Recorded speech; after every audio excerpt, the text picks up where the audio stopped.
Picture a wildlife biologist standing at the edge of a boreal forest in northern Sweden. She has been studying moose for 11 years. She knows their movement patterns, their seasonal ranges, their feeding behavior, their social dynamics. She has, over the course of her career, spent more time around moose than most people spend around their own family members. And she is currently pressed flat against a spruce tree, absolutely motionless, barely breathing, because a bull moose has noticed her and is doing that thing moose do when they notice you. That slow, deliberate turn of the enormous head, the ears rotating forward, the 1,000-pound body orienting in her direction with a quality of attention that communicates something in the neighborhood of profound disapproval. She knows what comes next if she moves wrong. She has the bruised ribs to prove it. 20 kilometers north of her position, a Sami herder is moving through essentially the same landscape with approximately 400 reindeer. They flow around him like water around a stone. He walks among them. He touches them. He knows many of them individually, knows their personalities, their quirks, which ones push to the front of the herd, and which ones hang back. He has raised some of them from calves. His family has been herding reindeer in this landscape for generations, stretching back centuries, possibly millennia. The reindeer are, if not exactly domesticated in the way dogs or cattle are domesticated, something that exists in a working relationship with human beings close enough to make the distinction somewhat philosophical. The moose and the reindeer are both members of the deer family Cervidae. They share roughly the same habitat. They eat overlapping diets.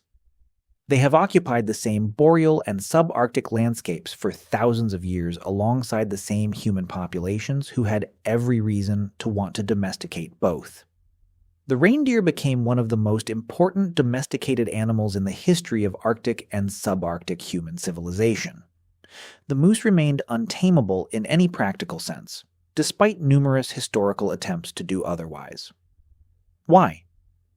The answer involves evolutionary biology, behavioral ecology, the history of human-animal relationships, the psychology of prey animals under social stress, and a set of biological characteristics that make some species domesticable and others essentially immune to the process, no matter how much human effort and ingenuity is applied. Start with what domestication actually means, because the term gets used loosely in ways that obscure important distinctions and make the reindeer-moose comparison harder to understand clearly. Domestication is not taming. A tamed animal is a wild animal that is habituated to human presence and learned not to flee or attack. Taming is an individual-level process. It happens to one animal over its lifetime. Domestication is a population-level process. It happens to a species across many generations of selective breeding, producing heritable changes in behavior, physiology, morphology, and developmental timing that make the domesticated form fundamentally different from its wild ancestor. The distinction matters because essentially any animal, given sufficient time, the right conditions, and skilled handling, can be tamed to some degree. There are tamed tigers, tamed wolves, tamed moose, tamed crocodiles. None of this means those species are domesticated or domesticable at the population level. Taming tells you about individual animal plasticity. Domestication tells you about the species-level genetic and developmental architecture that determines whether selective breeding can reliably produce heritable tameness across generations. Reindeer occupy an unusual position in this framework. They are often described as semi-domesticated or in the early stages of domestication, which is both technically accurate and somewhat frustrating for people who want clean categories. Wild reindeer exist alongside herded reindeer. The herded populations show measurably different behavioral profiles from wild populations: reduced flight distance, greater tolerance of human proximity, reduced stress responses to human handling. But these differences are less dramatic than the differences between, say, wolves and domestic dogs. Reindeer domestication has been underway for somewhere between 2,000 and 3,000 years, which is recent by the standards of cattle, sheep, and pigs, and the incomplete domestication visible in modern reindeer herds reflects that relative recency. Moose have been the subject of occasional domestication attempts across history, the most serious of which occurred in the Soviet Union, and produced a small number of individually tamed moose that demonstrated the feasibility of taming while simultaneously demonstrating the practical impossibility of domestication. Understanding why the taming succeeded and the domestication failed is the heart of this question. The criteria for domesticability were articulated most influentially in Jared Diamond's work on why certain species were domesticated and others were not. And while the framework has been refined and debated since its original formulation, the underlying logic remains sound and applies directly to the reindeer-moose comparison. Several characteristics make a species a candidate for domestication. Diet: the animal should be an efficient herbivore, not a carnivore requiring large amounts of meat to sustain. Growth rate: the animal should reach productive size within a reasonable time frame relative to the resources invested in raising it. Breeding: the animal should be willing to reproduce in captivity without requiring conditions that humans cannot provide. Disposition: the animal should not be so aggressive that managing it becomes practically impossible.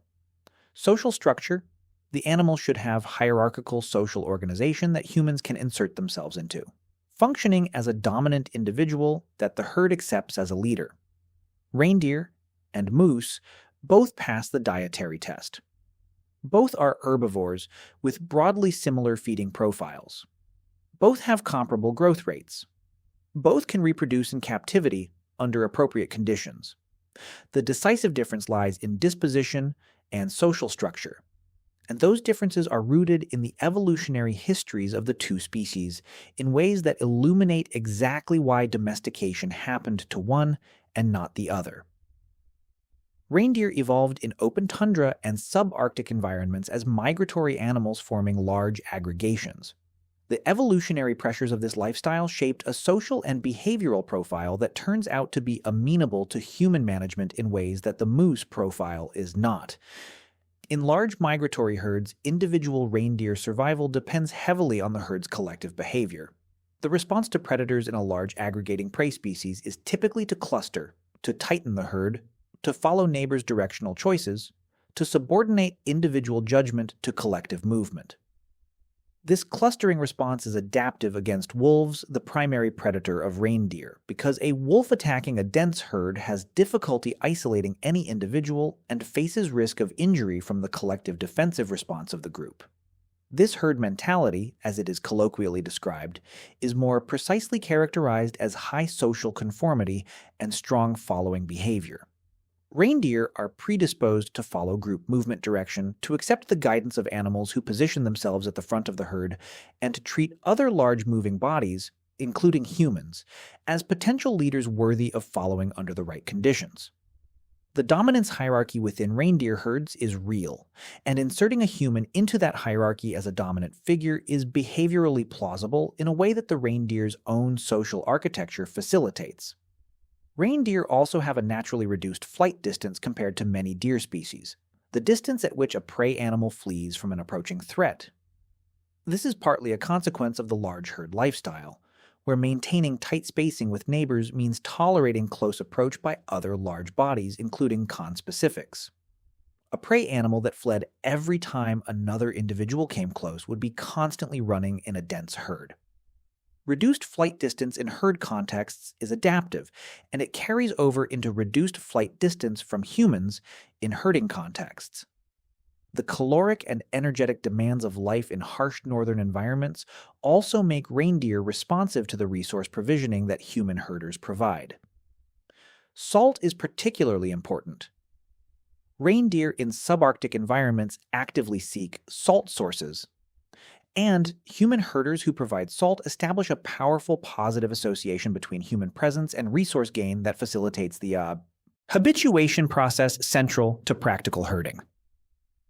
By the way, if you want to go even deeper into the secret lives of ancient humans, I just launched a full course called The Secret Lives of Ancient Humans.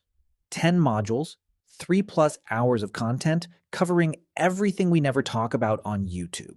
What they feared, how they communicated, what hunted them, and much more. Plus an exclusive PDF guide included. Link in the description. See you inside. Moose evolved under a completely different set of selective pressures, and those pressures produced a behavioral profile that is essentially the opposite of what domestication requires. Moose are solitary animals. Not mildly solitary, profoundly, characteristically constitutively solitary in a way that reflects deep evolutionary adaptation to their ecological niche. Unlike reindeer, moose are browsers rather than grazers. They eat the leaves, twigs, and bark of trees and shrubs rather than grass and low vegetation. Browsing resources in forest environments are spatially dispersed rather than concentrated, making the large aggregations of grazing animals ecologically unsupportable for browsers in the same environment. There simply is not enough browse in any given area to support a herd of moose the way a tundra supports a herd of reindeer. Solitary living under predator pressure produces completely different behavioral responses to threat than herding under predator pressure. A solitary animal cannot rely on collective defense. Its survival depends on individual vigilance, assessment of threats, and the judgment about when to flee and when to stand its ground. Moose are famous among people who spend time in moose habitat for being unpredictable in exactly the way that a species whose survival depends on individual threat assessment rather than collective flight would be expected to be. A moose encountering a threat, including a human, does not perform the reindeer's calculus of following the herd. It performs an individual threat assessment that can resolve in multiple directions: flee, stand ground, or attack. The attack option is available to moose in ways that make them dangerous, and the frequency with which moose select this option relative to flight is higher than most large prey animals. In North America, moose injure more people annually than bears do. This is not because moose are aggressive in the sense that predators are aggressive. It is because they are large, individualistic, prone to perceiving humans as threats or competitors, and perfectly willing to express that assessment physically. This behavioral profile is not a character flaw in moose. It is an adaptive response to the ecological conditions moose evolved in, but it is precisely the profile that makes domestication practically impossible. You cannot build a stable dominance hierarchy with an animal that makes independent threat assessments. You cannot insert a human leader into a social structure that does not have group-following behavior as a core feature. You cannot rely on habituation producing predictable tolerance when unpredictable individual assessment is the species' primary survival strategy. The Soviet moose domestication experiments are worth examining in detail because they represent the most serious and sustained attempt to domesticate moose in documented history, and their results illustrate exactly where the biological limits lie. Beginning in the 1930s and expanding significantly in the 1960s at the Kostroma Moose Farm, and later at the Sumarokovo facility, Soviet researchers raised moose calves on human milk substitutes, habituated them to human presence from birth, trained them to accept riders, and used them in logging operations where their ability to navigate deep snow and dense forest without paths gave them practical advantages over horses. These individually tamed moose were remarkable. They could be ridden. They could be used for pack transport. They could be milked. Moose milk has extremely high fat content and was used for medicinal purposes for patients with gastrointestinal conditions. They had individual personalities and recognizable relationships with specific handlers who knew them from calfhood. And then these same tamed moose would be suddenly, unpredictably dangerous. A moose that had been manageable for months might one day decide, for reasons the handlers could not reliably predict or prevent, that a particular human's approach was threatening and respond with the full physical expression of a 1,000-kilogram animal's displeasure. Breeding moose in captivity required elaborate precautions because bulls in rut became dangerous even to handlers they had known their entire lives. The Soviet program continued for decades because the individually tamed moose were useful enough to justify the effort and risk involved, but it never produced anything approaching herding or population-level behavioral change. Each generation had to be individually tamed from infancy. The calves of tamed moose were not pre-adapted to human contact in any heritable way. The program demonstrated definitively that moose can be tamed as individuals and cannot be domesticated as a species. The distinction that matters for any practical large-scale human use of the animal. The reindeer domestication timeline provides illuminating contrast with the Soviet moose experiments, both in its gradual success and in what made that success possible. The relationship between humans and reindeer in the circumpolar north predates domestication by a very long time. Archaeological evidence of human hunting of wild reindeer extends back tens of thousands of years across northern Eurasia. The eventual transition from hunting reindeer to herding them, a transition that occurred gradually and whose timing and geographic origin remain debated among researchers. Built on this existing deep familiarity with reindeer behavior, movement patterns, and seasonal ecology. The initial stage of reindeer domestication probably involved human groups following wild reindeer herds during their seasonal migrations, moving with the herds, hunting from within or alongside them, and gradually developing a relationship in which the reindeer habituated to human presence over many generations of this coexistence. Human hunters who moved with herds rather than simply intercepting them would have been selecting across generations for individuals with reduced flight distance from humans. The more tolerant animals that didn't flee at human approach were the ones that stayed with the herd rather than separating from it, and those were the ones that survived and reproduced. This inadvertent selection for human tolerance, operating across many generations of hunter-herd coexistence, may have initiated the behavioral changes that made more active herding management possible. By the time deliberate herding practices, using castrated males as decoys and guides, maintaining herd cohesion through active management, directing seasonal movements for human convenience, were being employed, the reindeer populations in contact with humans may already have been somewhat pre-adapted through the inadvertent selection of the hunting following period. The herding relationship that developed was genuinely mutual in an economic sense. Reindeer provided meat, milk, hides, antler material for tools, bone for implements, and transportation in the form of draft animals pulling sledges. A combination of resource provision that made reindeer arguably the single most important animal in the economy of northern Eurasian peoples. The Sami, the Nenets, the Evenki, the Chukchi, the diverse indigenous peoples of the circumpolar north built entire cultural systems around reindeer herding relationships that provided the material foundation for life in environments where agriculture was impossible and large-scale hunting of other species was insufficient.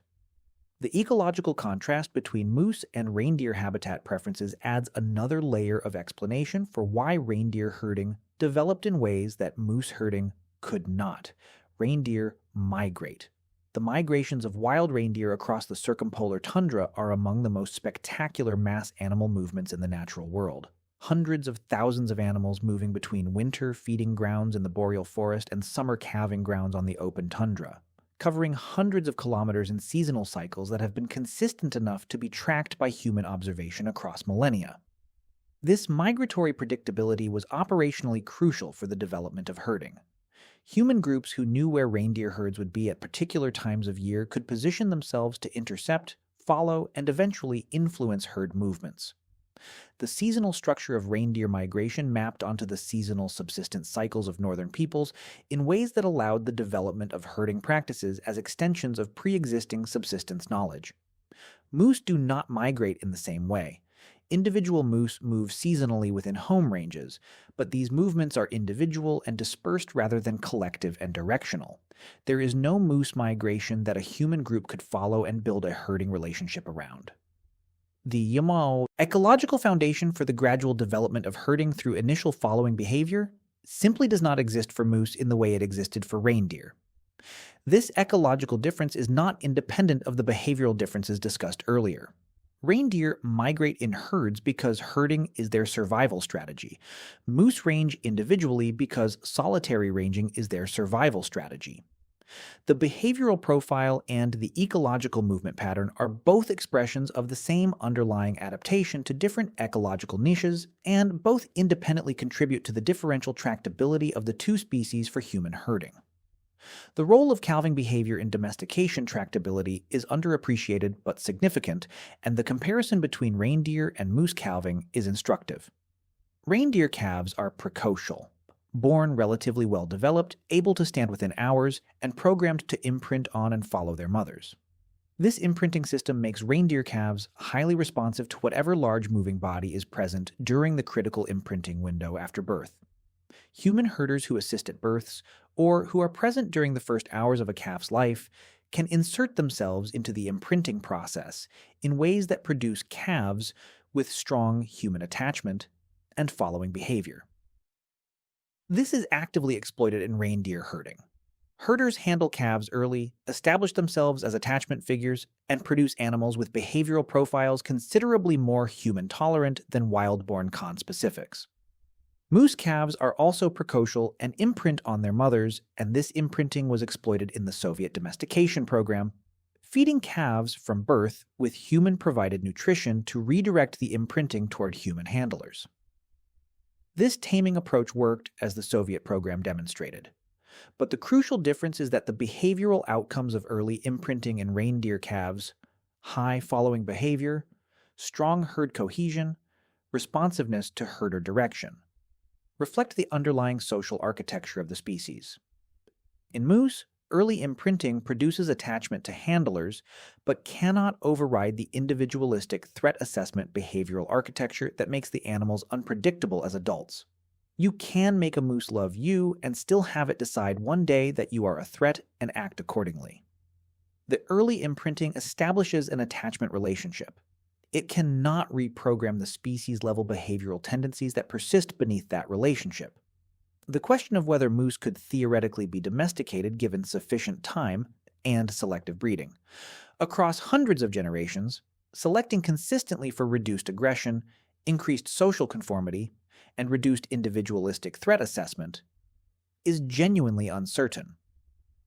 Domestication has succeeded in species that seemed initially unlikely candidates. The domestication of silver foxes in the famous Soviet experiment demonstrated that consistent selection for tameness across a relatively small number of generations could produce dramatic behavioral and even physical changes in a previously wild species. But the fox domestication experiment also revealed that tameness is not a single trait, but a cluster of developmental and behavioral traits that are genetically linked in ways that can be rapidly selected for when the selection pressure is consistent enough. The question for moose is whether the behavioral traits that would need to change, reduced individualism, increased social conformity, reduced independent threat assessment, are accessible to selective breeding in the same way that reduced fear of humans was accessible in foxes. The answer is unknown because no sustained selective breeding program for moose has ever been conducted. The Soviet work tamed individual moose but never attempted multi-generational selective breeding for heritable behavioral traits. The practical barriers to conducting such an experiment are substantial. Moose are expensive to maintain in captivity, their reproductive cycles and requirements are demanding, and the economic justification for decades of selective breeding with uncertain outcomes is hard to construct when reindeer herding already provides the Arctic economic foundation that moose domestication might theoretically provide. Contemporary moose farming, a small-scale industry in parts of Scandinavia and Russia, further illustrates where the practical limits of the human-moose relationship sit. Moose farms exist, producing moose milk, moose meat for the premium market, and ecotourism experiences for visitors who pay for the opportunity to feed and interact with moose in conditions where the animals have been sufficiently habituated to human presence to tolerate close contact. These farm moose are impressive animals whose tolerance of humans under controlled conditions demonstrates again the capacity for individual taming. They are also managed with protocols that acknowledge the fundamental unpredictability: restricted contact with adult bulls during rut, careful management of cow-calf pairs, protocols for recognizing and responding to stress indicators that precede aggressive behavior. The management overhead for maintaining moose in commercial farming contexts is substantially higher than for cattle or reindeer, and the scale is correspondingly tiny. The moose farm is an interesting enterprise and a commercial niche. It is not domestication, and it is not likely to become the foundation of a pastoral economy. The broader lesson the reindeer-moose comparison teaches extends well beyond cervid biology. And it is worth sitting with because it challenges a comfortable assumption about human capability that the history of technology sometimes encourages. Not everything is domesticable. Not every resource is harvestable through domestication. Not every useful animal can be converted into a managed agricultural product through the application of sufficient human ingenuity and effort. The history of domestication is often told as a story of human ingenuity converting nature's resources to human purposes. And it is that, but it is also a story of constraint, of the biological and behavioral parameters that different species present, and of the human recognition that some of those parameters are not within the range of practical human manipulation. The peoples of the circumpolar north who built civilizations around reindeer herding were not less clever or less industrious than they would have had to be to domesticate moose instead.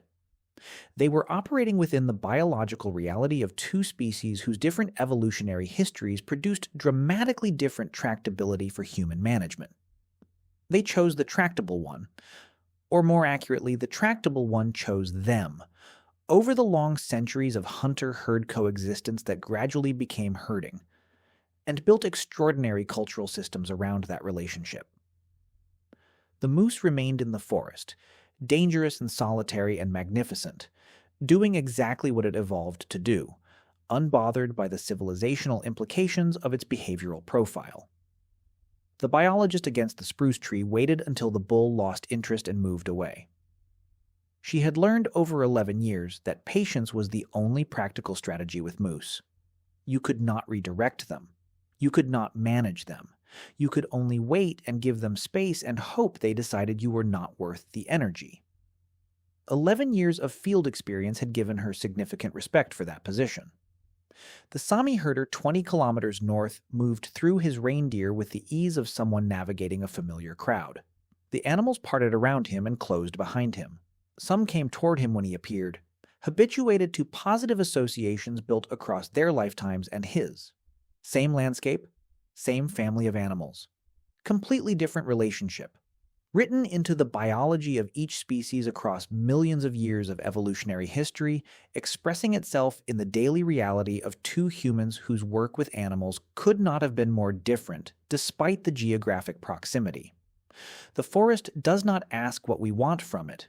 It offers what evolution built. Sometimes what evolution built is herding compatible. Sometimes it pressed its enormous head against a spruce tree and waited to see what you were going to do next.